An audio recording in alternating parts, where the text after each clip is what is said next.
Hello everybody, it's Composered here, and I've got another video for you in the ensemble writing series, and this time it's going to be an example of a large ensemble piece.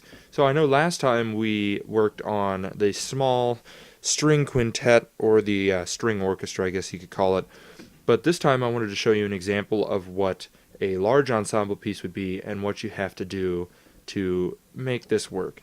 So I have a string orchestra piece here for you. And this is a very nice piece I wrote a little while ago to kind of prove a point. And it sounds really nice. So I'm going to let you guys hear this here, and I can point out things after we're done. And remember, like, share, subscribe, tell your friends.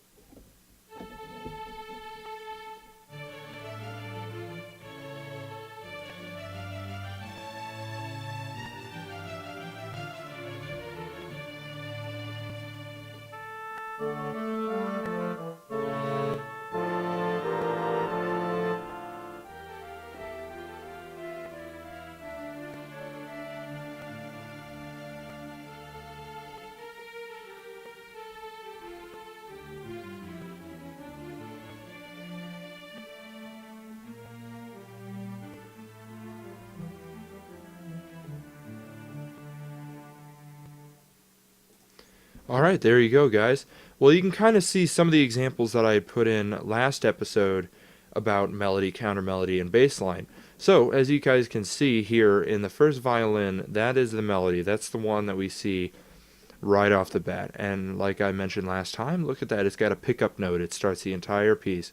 So there's 4 measures right here, 1, 2, 3, 4. And then look what happens. Oboe up here picks up the same, or not the same, but similar melody line. But and then it does some chord tones with the rest of the woodwind section. And then instead of doing this running 16th note line, it switches into like an 8th note. And then that ends the 8 measure phrase that I was talking about last time. So it all works together.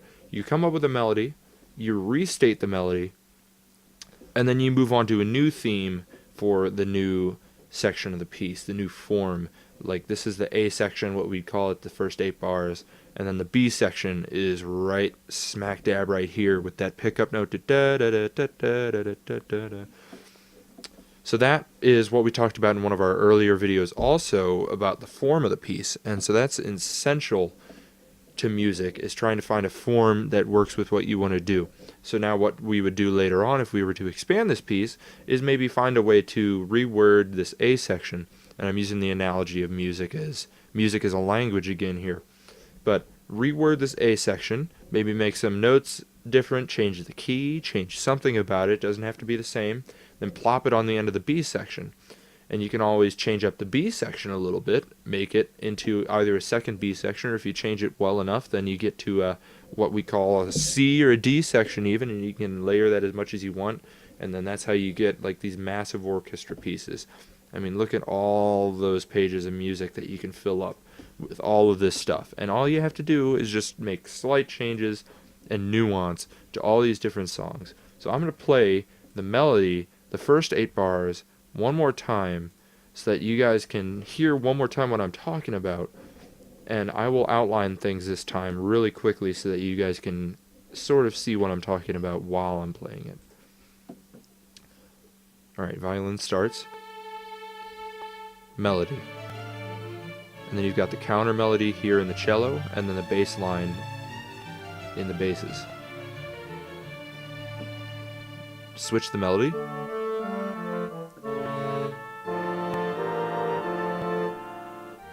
There's the difference I was talking about. Then it switches down here where you put the bass line and the counter melody down in the strings, and then B section. Perfect.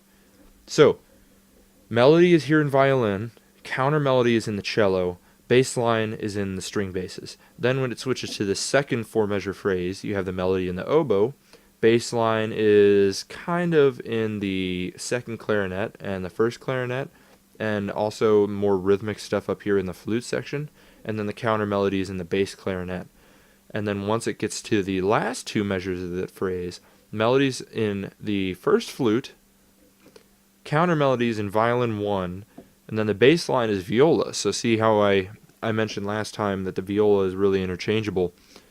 Now it's serving as a bass instrument. Then you have some other counter melody instruments, and then it switches into the B section where violin has melody again, the cello has counter melody, and then the bass line is split up between the string basses and then I guess a little bit of violin too in there.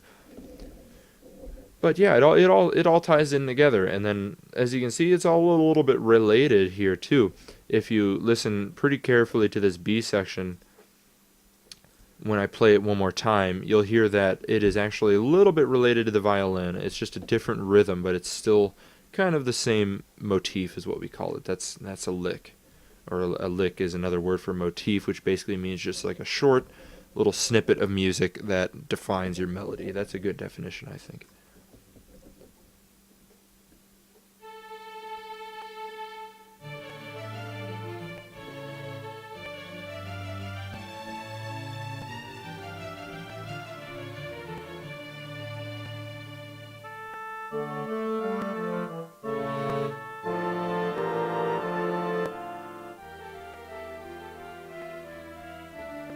Alright, now here's the B section. Now listen.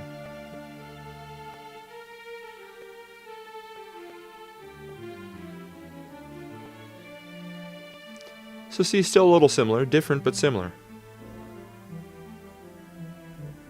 And then that little bass line is completely different, but that's just a way to end the phrase and kind of switch up into a new section of the piece. But like I said before, if you guys have any specific questions about any of this that I'm going over, like maybe I'm not explaining something very well that you might need in particular, definitely let me know. I'll be happy to address that in one of our Wednesday recordings and uploads. I will upload a separate video just for you.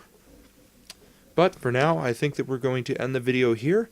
And like I said in all of my earlier videos, make sure you guys subscribe, check out the other videos in the other series. We have the intro series for like the intermediate writers, and then this one is our advanced series. And if you are not to the advanced stage just yet, don't worry. I'm going to be coming out with a beginning composer series in the near future that goes over a little bit more of what music is and defining what all this crazy stuff is on the page.